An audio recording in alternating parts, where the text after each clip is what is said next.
Olá, Agostinho Brito do FRN para uma videoaula de processamento digital de imagens. E o que nós vamos ver nessa aula? A gente vai ver conceitos de compressão de imagens. Para que a gente trabalha com compressão? Para começo de conversa, esse vídeo que vocês estão vendo agora, ele está sendo transmitido para a máquina de vocês totalmente comprimido. Na máquina onde ele é hospedado, né, ele está guardado num arquivo, esse arquivo é comprimido. O momento em que você vai fazer o stream do vídeo para a sua máquina, né, esse stream também transmite dados que estão com algum formato de compressão. Entretanto, no momento em que ele vai ser exibido, para você poder perceber todos os pixels do filme que está sendo transmitido, aí ocorre, né, uma descompressão de dados para que as imagens sejam reproduzidas em tempo real. Isso normalmente é feito nos processadores, nas placas de vídeo, que já tem circuitos próprios para isso. Então, a compressão de imagens hoje para a gente, principalmente quem vive num meio digital, né, como a internet, é algo presente no dia a dia de todo cidadão. A compressão ela existe quando ou você tira uma fotografia que vai armazenar o arquivo no seu celular ou no seu disco rígido ou uma câmera fotográfica, ou então quando você transmite sinais de vídeo entre duas máquinas, né, que estão ligadas na internet. Sempre vai haver algum tipo de compressão. Então, o que nos motiva a estudar a compressão de imagens, ou conhecer os conceitos de compressão de imagem, é justamente a necessidade de você reduzir a quantidade de bytes que você precisa para fazer esse processo, ou armazenamento, ou transmissão das imagens. Por exemplo, vamos considerar um filme que você está assistindo no formato Full HD. Né? A maior parte das TVs que estão disponíveis, né, no mercado, eles conseguem reproduzir essa resolução, né, uma resolução bastante comum, chamada de Full HD. Ela tem 1920 pontos horizontais por 1080 pontos na vertical.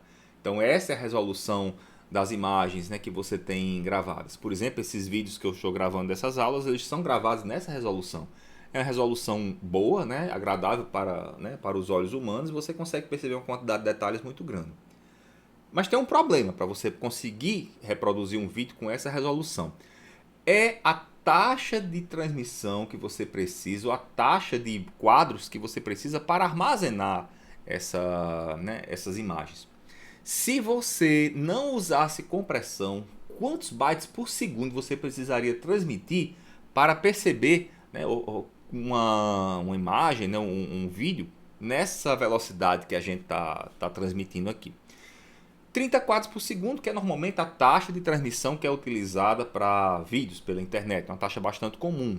Para vídeos de alta velocidade, né, você pode aumentar essa taxa para que a pessoa tenha aquela noção de movimento lento. Mas os quadros são reproduzidos a 30 quadros por segundo, geralmente. Aqui a quantidade de pixels que você tem na sua imagem, de pontinhos, e quantos bytes você tem para cada pixel. Só lembrando, cada pixel ocupa, normalmente nos modelos de cor orientado a hardware, ele ocupa 3 bytes. Um byte para representar o vermelho, outro verde e outro azul. Por segundo. Então isso dá um total de 186 milhões de bytes por segundo. É muita coisa.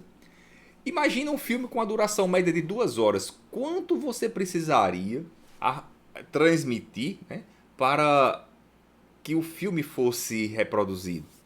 Então, se você tem essa taxa de bytes por segundo, levando um total de 3.600 segundos, que é a quantidade de horas, né, de segundos que tem uma hora, vezes 2 horas, 1,34 terabytes. Um HD grande para você armazenar só um filme. Óbvio que ninguém faz isso, né? É um desperdício grande de espaço, né? Para você poder armazenar as imagens de filme. Até porque uma coisa que está presente na maior parte das imagens, pelo menos as imagens de filmes naturais que a gente filma por aí, é redundância. E o objetivo da compressão é reduzir redundância. Mas onde é que existe redundância? Nesse quadro mesmo tem bastante redundância, esse quadro que você está vendo aí. Veja aqui embaixo essa região branca aqui da tela. Se você fosse transmitir essa região branquinha sem utilizar nenhuma técnica de compressão, o que é que você deveria fazer? Você deveria pegar o retângulo, ele tem lá um conjunto de pixels branco e transmitir a cor um a um. RGB, RGB, RGB, cada um dos pixels.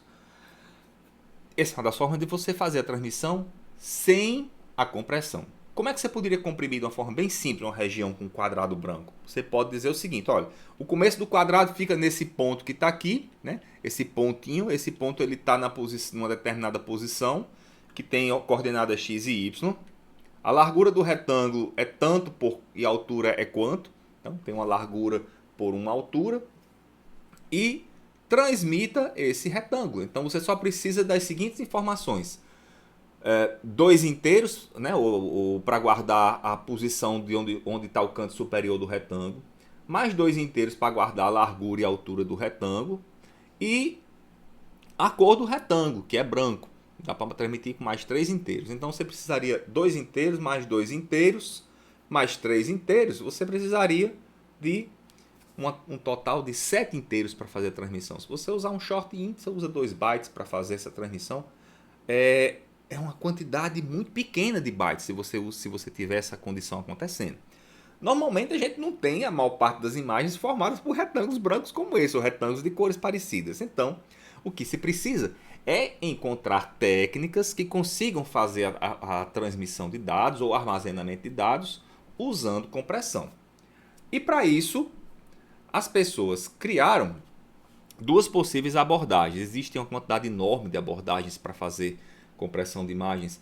Muitas delas são, ou a maioria delas, é implementada em hardware, né, para ficar rápido de fazer a codificação, a decodificação do fluxo de vídeo ou dos arquivos. Por exemplo, essa câmera que está sendo utilizada para fazer a filmagem dos dados dessas aulas, ela é uma câmera USB. A transmissão que ela realiza é via USB 2.0. Então, a taxa de codificação que ela usa tem que ser uma taxa que onde o dado é bem comprimido dentro da própria câmera e você transmite o dado comprimido e no computador é descomprimido. Né? Uma câmera que codifica em JPEG, então é uma coisa muito rápida. E para isso existem dois tipos de técnicas que fazem o processo de compressão. Uma delas é a técnica chamada não destrutiva. Ela permite que você reconstrua a imagem exatamente do jeito que ela é, ou o vídeo exatamente do jeito que ele é. Onde é que você poderia ou precisaria criar uma imagem, né, com uma compressão não destrutiva? Por exemplo, você tem uma prova judicial que você vai fotografar uma cena e você não pode perder qualidade da cena. Você usa compressão não destrutiva. Você tem uma aula, né, onde você não pode perder muita qualidade da aula que você está gravando. Você usa uma compressão não destrutiva. Então, existem formatos de arquivo, formato de armazenamento que lidam com compressão não destrutiva. Mas existe também a compressão destrutiva, onde parte das características da imagem ela é perdida, mas ela permite obter um nível de compressão muito alto. E por que se trabalha com compressão destrutiva? A gente não vai perder informação, não vai ficar a cena incompleta? Não. Por exemplo, vai que você está assistindo um filme, né, e olha lá para o nariz de um cachorrinho. No nariz do cachorrinho é todo preto. Se um pixel do lado estiver um pouco mais preto ou menos preto, para você não vai fazer muita diferença. Você não consegue perceber esse detalhe. Então, boa parte das imagens elas podem ser comprimidas com perdas destrutivas, com formato de compressão destrutiva. Por exemplo, as fotografias que a gente costuma tirar com o nosso celular, eles são armazenados nos aparelhos, geralmente no formato JPEG, o formato padrão que está em comum, ou JPEG, né, na maior parte dos dispositivos que tiram fotografias. A compressão que o JPEG usa é uma compressão destrutiva, mas a qualidade das imagens, principalmente no que diz respeito à resolução que ela tem, é tão boa que seu olho normalmente não percebe. Agora, uma compressão destrutiva, você não consegue recuperar a imagem. E mais, a imagem original que tinha na cena. E mais, você pode regular a qualidade da compressão. Quanto mais comprimido, mais detalhe você perde, mais destruição acontece nos dados que estão lá. Mas muitas vezes você não está muito preocupado se a qualidade vai ser muito boa ou muito ruim. Por exemplo, uma câmera de segurança, né, que você coloca na frente de um automóvel, às vezes não precisa ter uma qualidade de gravação muito boa, você só precisa ter noção de como é que a cena estava, né, a cena aconteceu para ser utilizada numa prova judicial. Isso é uma forma de compressão. Agora, uma compressão não destrutiva, você vai fazer a digitalização de um documento histórico e você não quer perder qualidade alguma, você vai armazenar a imagem num formato não destrutivo. Exemplo, existe algum arquivo, um formato de arquivo que faz compressão não destrutiva? Existe, por exemplo, o formato PNG. .png foi feito para você fazer compressão não destrutiva. O algoritmo que é usado para comprimir a imagem, ele permite que você recupere exatamente a cena que foi fotografada. Então esses são dois tipos de abordagens, né? A gente vai ver, né, em outras oportunidades com exemplos de compressão não destrutiva e um exemplo de compressão destrutiva, né? Essa aula a gente vai mostrar um pouquinho sobre conceitos como um todo do que seja o processo de fazer compressão de dados. Como é que se mede a compressão?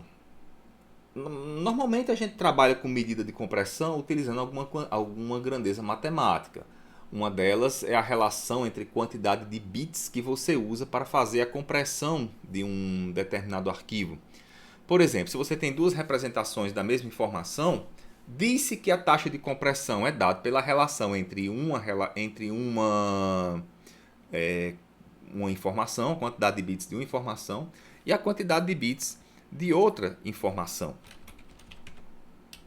Deixa eu dar um exemplo aqui para vocês. Deixa eu pegar aqui o meu terminalzinho.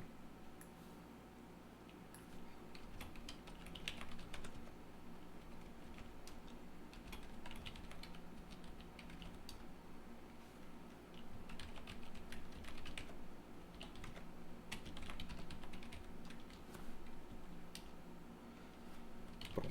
Eu tenho duas imagens aqui.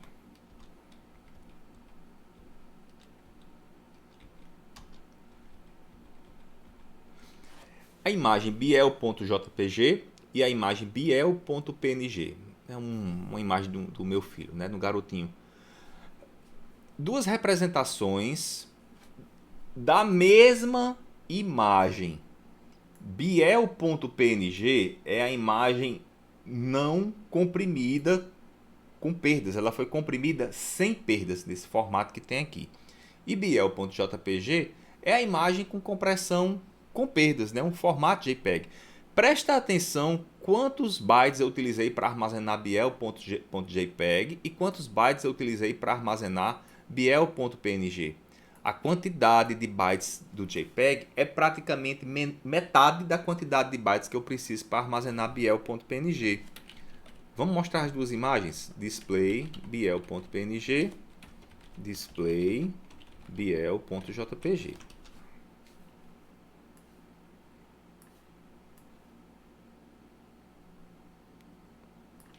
Observe essas duas imagens aí lado a lado. As duas têm a mesma resolução, 256 por 256 pontos. Meu olho não consegue perceber a diferença entre as duas. E eu só descobri que essa da esquerda aqui é a JPEG, né, que o sistema abriu para mim, que o Linux abriu para mim, por conta desse Jzinho que apareceu aqui na extensão. Senão também não conseguiria descobrir. Então, a qualidade, quando você envolve perdas, ela não é tão perceptível, principalmente quando você tira fotografias ou faz filmagens de coisas naturais, de paisagens naturais, de eventos que estão no nosso dia a dia.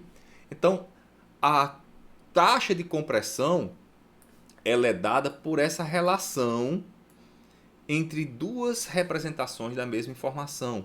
Por exemplo, se eu te perguntasse qual é a taxa de compressão entre uma representação sem perdas de PNG para uma relação com perdas. A taxa de compressão você poderia dizer que era de 2 para 1, que é aproximadamente, né, metade do tamanho em bytes que você tem para armazenar a imagem no JPEG.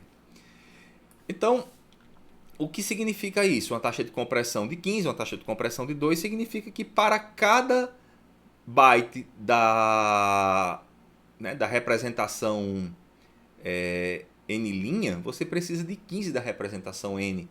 É uma medida razoável para você avaliar a taxa de compressão de uma imagem. Perceba que a taxa de compressão é normalmente relacionada com imagem.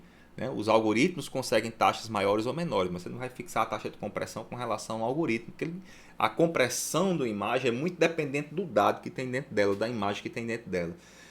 Se a imagem contém muita redundância, a taxa de compressão normalmente é maior, porque os algoritmos têm muito mais sucesso na escolha, né, dos bytes adequados. Se a imagem tem muito detalhe, aí a taxa de compressão ela vai ser menor. Uma medida que se estima para saber quanto de redundância tem numa imagem é essa daqui, chamada de redundância relativa. Ela basicamente ela é meio que inversamente proporcional aqui à compressão, né? Quanto menor a compressão, maior a redundância relativa. Então, se, por exemplo, né, a sua redundância é igual a maior do que 0,8, diz que 80% dos dados são redundantes. Então, essa é uma noção, né, que te diz quanto de redundância tem na imagem quando você calcula essa compressão. Então, por exemplo, nessa compressão que nós fizemos aqui, se a minha compressão foi de 2 para 1, né, 1 sobre 2 dá 0,5, 0,1 menos 0,5 é igual a 0,5, significa que 50%, perdão, dos dados seriam redundantes. Porque eu consegui representar a mesma imagem, né, visualmente falando, nessa figura daqui com 50% dos bytes que eu representei com essa outra. Então a quantidade de redundância que tem aqui é razoavelmente alta. Mas a gente está falando aqui redundância em termos quantitativos, né? Em termos de medida matemática. Mas não existe só esse tipo de redundância numa figura, existem outros tipos de redundância. Existe a redundância da codificação, basicamente foi o que foi feito aqui, foi o que eu medi, que eu usei dois algoritmos diferentes para fazer a codificação, com dois formatos de imagem, né? Um formato JPEG e um formato PNG. Mas existe também a redundância chamada interpixel e redundância psicovisual. Vamos ver, né, a ideia dessa redundância. Vamos começar primeiro com essa redundância interpixel, depois a gente discute o que vem a ser a redundância intervisual. A redundância interpixel é uma redundância que você observa ou percebe quando existe repetição de padrões na imagem. Essa repetição, quando elas ocorrem, muitos algoritmos conseguem encontrar essas repetições. E quando ele verifica que repetições ocorrem, ele pode lembrar que repetições ele identificou e reduzir a cadeia de bits necessária para representar aquela repetição que ele já conhece. A outro tipo de redundância, esse sim é difícil de você quantizar, é o que se chama de redundância psicovisual. É aquela informação que a imagem inclui que não é visualmente relevante, mas você, quando bate o olho, você nota que houve uma melhoria em uma ou em outra, dependendo de como essa redundância está surgindo. Vamos ver aqui um exemplo. Aqui é um exemplo de redundância interpixel. Eu tenho duas imagens que eu produzi aqui, né? Fotografei, né, uma imagem com alguns palitos de fósforo e uma outra imagem aqui da direita. Essa imagem da esquerda, ela tem nas linhas, linha após linha, muita repetição de informação. Por exemplo, se você pegar o trecho que vai dessa região até essa outra, existe aqui um trechozinho de tons de cinza que ele se repete durante todas as linhas da figura para uma determinada coluna. Aqui também, ó, nessa região, nessa outra aqui de baixo. Então, existe redundância interpixel porque você consegue perceber um padrão de repetição. E os algoritmos conseguem resolver problemas de compressão razoáveis quando essas coisas acontecem, né? Os algoritmos funcionam bem quando eles encontram padrões, alguns algoritmos. Mas à direita aqui você tem tudo bagunçado, né? Eu coloquei os fósforos bagunçados mostrando que não existe um padrão de repetição. E por que essas duas imagens foram produzidas, né? O que é isso aqui embaixo? Essas duas regiões aqui embaixo são os histogramas dessas duas figuras. O histograma azul é o histograma dessa imagem aqui da esquerda, né, que tem bastante redundância interpixel, perdão. E a imagem da direita é o histograma que está com essas barras vermelhinhas. O que é que você percebe com essas duas imagens? Praticamente o mesmo histograma. Então, embora a quantidade de pixels e de cores de tom de cinza que eu tenha nas duas imagens, para cada tom, seja muito parecido, é bem provável que os algoritmos de compressão eles tenham mais sucesso de conseguir uma taxa maior nessa figura da esquerda do que na figura da direita. Então, isso é um tipo de redundância que acontece na figura. Redundância interpixel, quando ocorre repetição de padrões. Um exemplo de algoritmo bem simples que você pode utilizar para codificar figuras que tenham esse tamanho. Codificação por comprimento de corrida, né? Ou Run Length Encoding. Utilizava-se muito isso num formato bem antigo que se usava nas máquinas, principalmente máquinas que rodavam sistemas Microsoft, como MS-DOS ou Windows, que era um formato chamado BMP. né? Faz muitos anos que eu não trabalho com arquivo BMP, mas o BMP ele suportava compressão não destrutiva, armazenava a imagem bruta do jeito que ela vinha, ficava enorme a imagem. Mas ele também suportava compressão por comprimento de corrida. O que é isso? Veja nessa figura aqui, é uma das linhas que eu tirei. Deixa eu voltar aqui. É uma das linhas que eu tirei dessa figura daqui. Tirei uma das linhas, se não me engano, foi as linhas aqui que tem as cabeças dos palitos de fósforo. E nessas linhas, o que é que você percebe? Ora o fundo branco, ora a cabeça de fósforo aparece, né? Ela fica escurinha, depois o fundo branco, cabeça de fósforo, até vai. Por aí vai. Como é que você pode codificar o comprimento de corrida? Por exemplo, eu posso verificar quantas repetições existem do branco, depois quantas repetições existem do preto, quantas repetições do branco, do preto, e ir codificando isso. Por exemplo, essa primeira corrida que tem a mesma quantidade que tem o mesmo tom para determinada quantidade de tons de cinza, o tom que tem lá é 255 e a quantidade de tons é 171. Depois, o tom 0 vem para cá, ó, tem 62 pixels de largura. Depois, o tom 255 tem 54. O que eu fiz aqui, ao invés de eu gravar no arquivo 255, 255, 255, 255, né, e fazer isso 171 vezes, eu gravei apenas 2 bytes. Um byte 255 para dizer que está repetindo 255 vezes e um byte 171 que é para guardar. Ou melhor, estou guardando o byte 255 que é para dizer a cor que está aparecendo. Depois o byte 171 que é para dizer quantas vezes ela acontece. Olha a economia que aconteceu. Então, nos algoritmos que trabalham bem com redundância interpixel, ele se vale desse tipo de informação. E o BMP trabalhava com isso aqui, né? Ninguém usa mais BMP porque tem coisas melhores para se guardar. Esse outro tipo de redundância, chamada redundância psicovisual.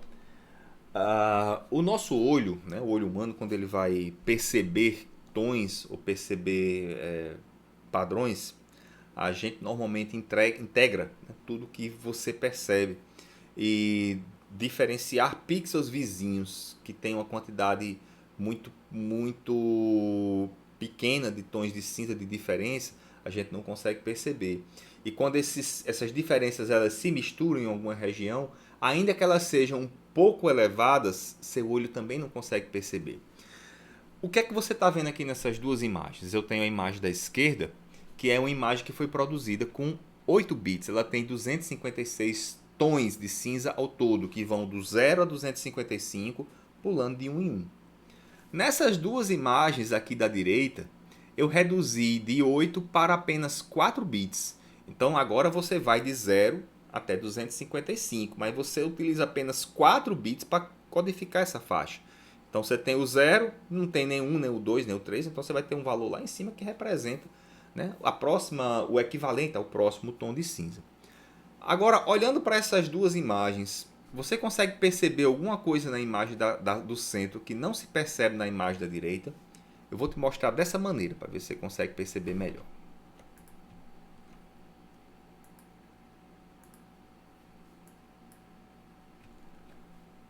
Deixa eu ver se eu consigo fazer um zoom aqui. Meu mouse não está gostando muito de mim, não. Assim vai melhor. Agora vai.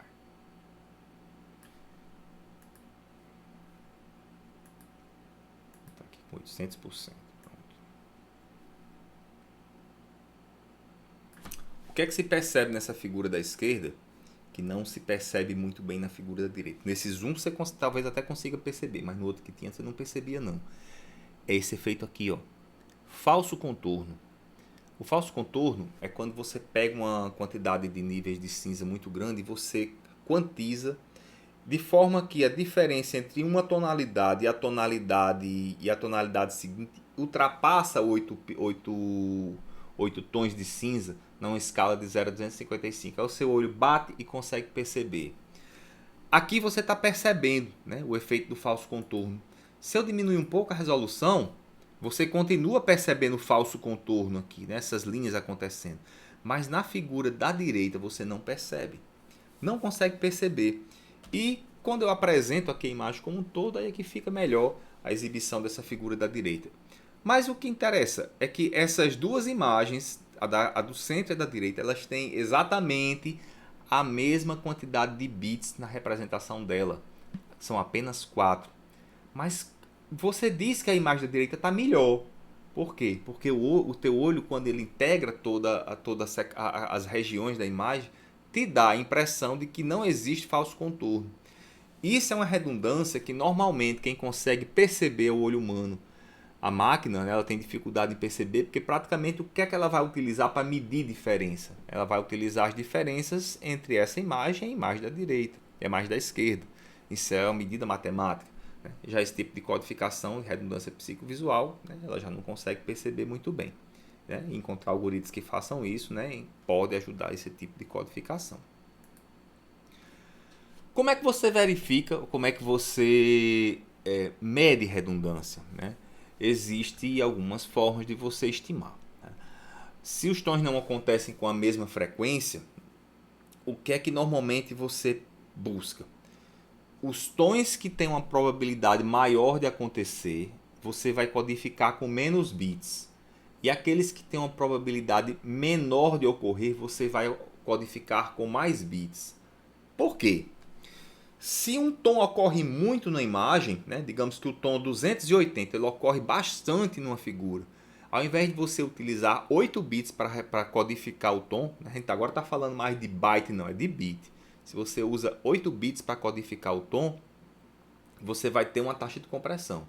Se ao invés de usar os 8 bits, você usar, por exemplo, 1 ou 2, que ele ocorre com muita frequência, você só usa um bitzinho para representar que ele aconteceu. Se você usar 1 ao invés de usar 8, você tem um ganho de 8 vezes aí. Então, como ele ocorre com uma frequência muito alta, você vai utilizar bits menores, que aí você vai juntando tudo, tem uma compressão maior. Então, quantos bits em média você precisaria para codificar uma determinada imagem? Então, existe uma medida nessa equação aqui, ela te dá uma noção de quanto você precisaria para codificar. Dado que você tem uma representação para um determinado tom de cinza, dado por uma certa quantidade de bits, e a probabilidade de ocorrência daquele tom, de onde é que você vai tirar isso? Você vai tirar isso do histograma da imagem. Né? Você teria uma quantidade média de bits, né, para desenhar, né, aquela tua imagem, né, uma quantidade média de bits. Vamos ver isso aqui na forma do exemplo, que dá para entender melhor. Olha só. Eu tenho aqui uma imagem que tem 8 tons, né? Ele teria 8 tons de cinza. E aqui a probabilidade de ocorrência de cada um dos tons. Perceba que o tom 0 é o que ocorre com maior probabilidade, 0,19. Já o tom de cinza 7 ele ocorre com uma probabilidade bem baixinha. Então, digamos que para essa imagem eu resolvi codificá-la com esse código 1. Eu estou utilizando 3 bits para cada pixel. E dá para codificar todos os bits que a gente tem aqui. Estou usando 3 bits por pixel.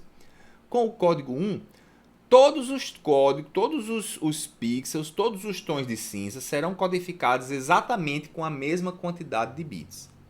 Como você tem a mesma quantidade de bits aqui, é claro que o código 1 requer uma média de 3 bits por pixel. Mas e o código 2? O código 2 está codificando de uma forma diferente. Olha só como é que o código 2 foi gerado.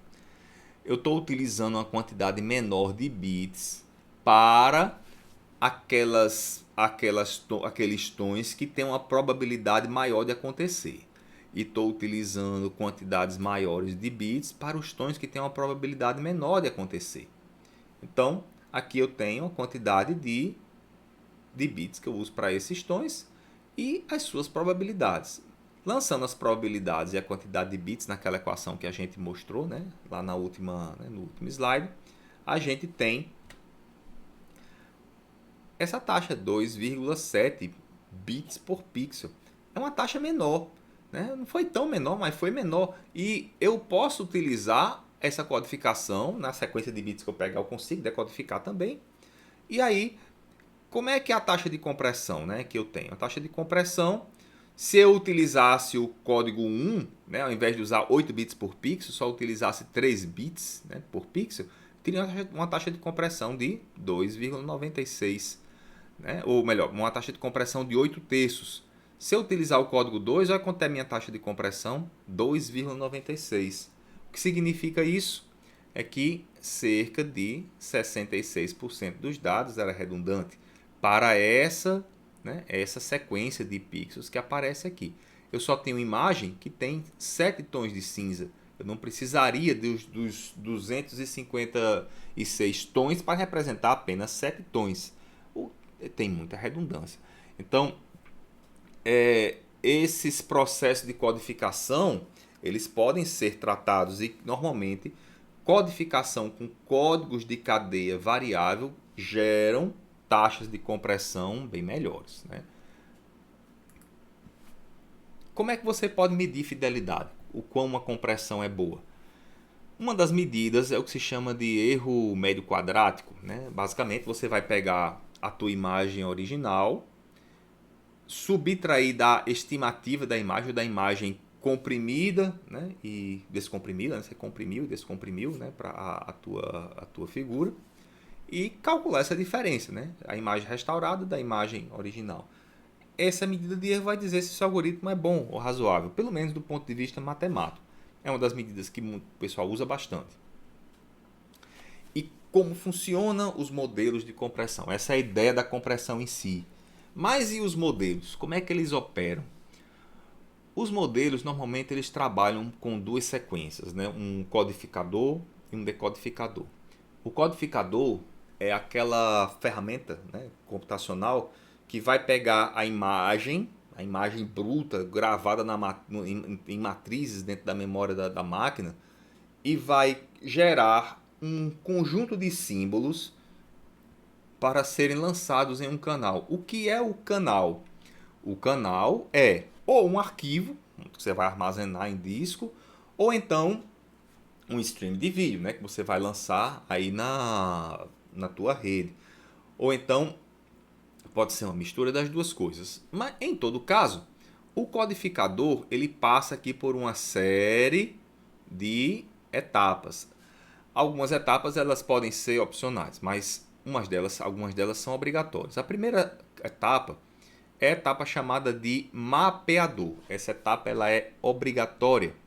O que é que o mapeador faz? Ele leva a imagem para uma representação alternativa, visando reduzir a redundância interpixel. Normalmente o mapeador ele pode ser, por exemplo, uma transformada matemática, transformada DCT, a transformada de Fourier. Às vezes, né, é só uma mudança de representação na figura que você vai utilizar. Então, é uma espécie de conversão de imagem que você realiza. Pode ser que você não precise do mapeador, né, no teu processo de conversão, mas em muitas transformações, em muitas técnicas de compressão, o mapeador está presente. A outra é o que se chama de quantizador. O que é que o quantizador faz? É ele que, quando existe, ele reduz a qualidade da imagem e eleva as taxas de compressão. JPEG possui um quantizador. O que é que o quantizador faz? Ele faz representações, né, de redução de qualidade, né, para coeficientes que normalmente o mapeador produz. Por exemplo, digamos que o mapeador produzisse um coeficiente para um determinado pixel que ficasse numa faixa de 9 até 10 em ponto flutuante.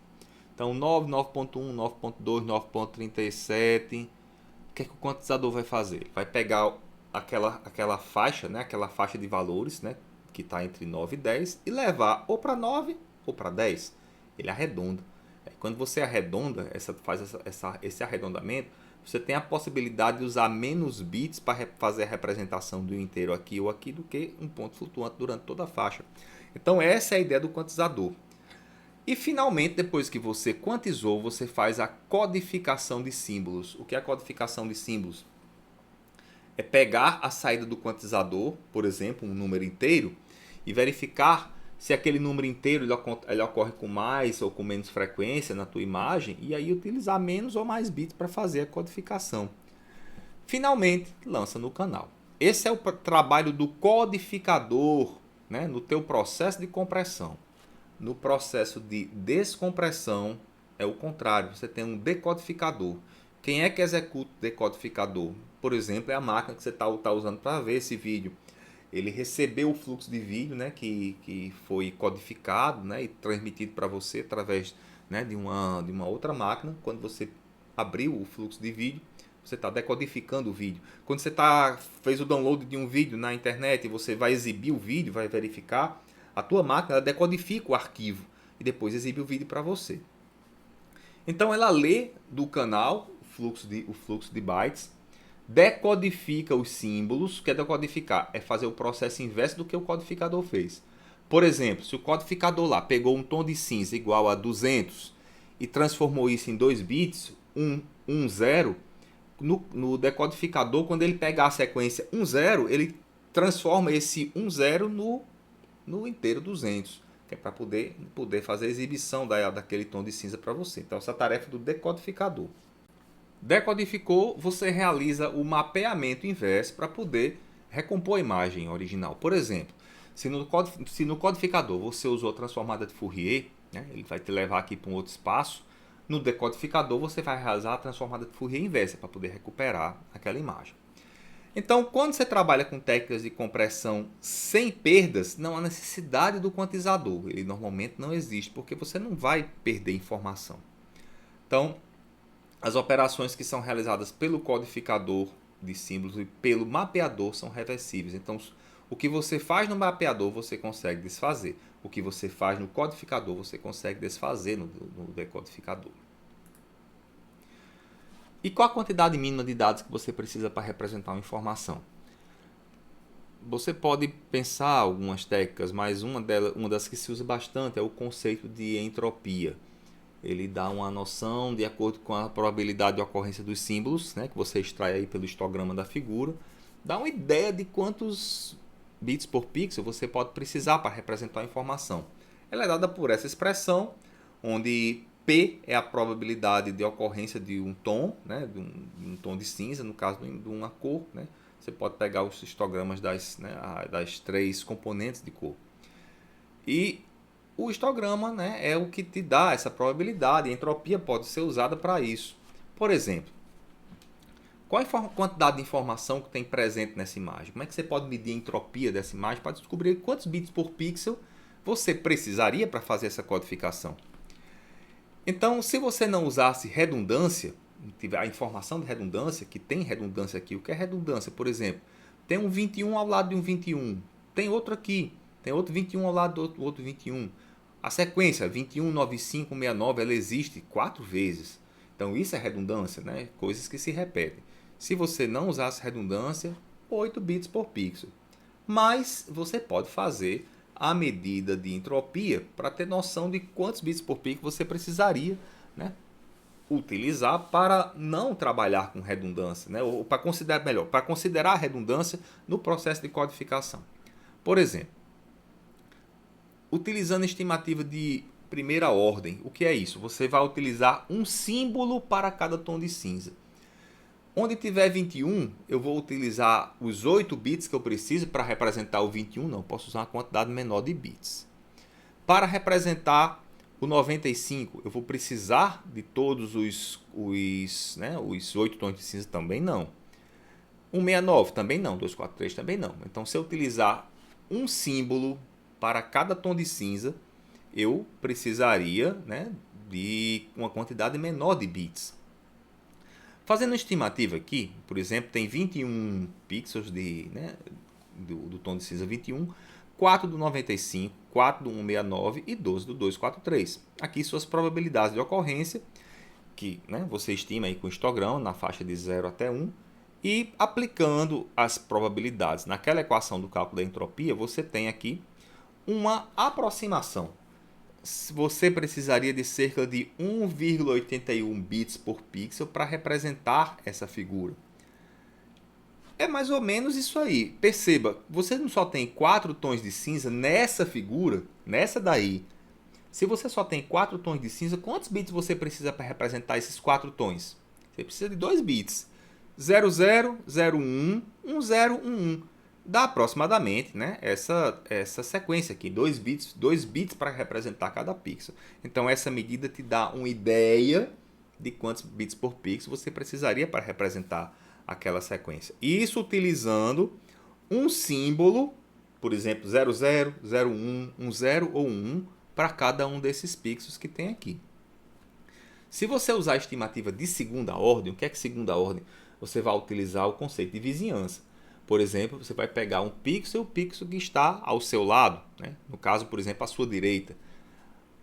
Fazendo essa estimativa, você teria, para os pixels que têm essas configurações, essas contagens.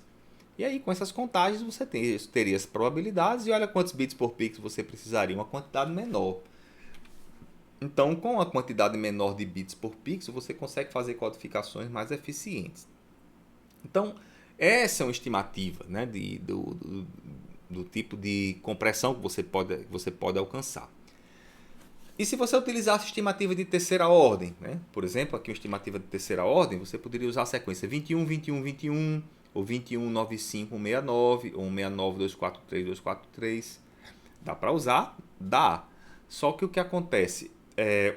Você pode conseguir até uma taxa de compressão menor, mas cada uma dessas combinações que você tem, elas fazem parte de um dicionário e elas precisam ser armazenadas junto com a imagem. Isso vai no arquivo que você vai guardar e, portanto, essa informação também vai fazer parte do processo de armazenamento do arquivo. A compressão como um todo leva em conta também o que você precisa armazenar. Estimativa de primeira ordem, ela indica a possibilidade de trabalhar com comprimento variável. A diferença entre a segunda e a primeira ordem, né, dá uma ideia da redundância interpixel.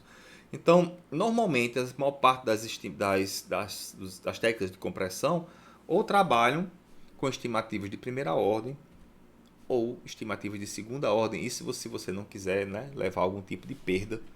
Então, fechamos por aqui essa primeira aula, né? A gente vai ter a possibilidade de ver mais alguns conceitos sobre tratamento de compressão de dados com perda e sem perda. Em outras aulas, vamos tirar uma videoaula só para isso, né? Para a gente não carregar muito. Essa aula foi mais para ter uma noção de como trabalhar com compressão sem perdas. Essa aula foi mais para ter uma noção de como trabalhar com sistemas de compressão como um todo, né? E aí a gente fecha por aqui. Em outra oportunidade a gente se encontra de aprender um pouquinho mais sobre processamento de imagens aqui com vocês. Até lá.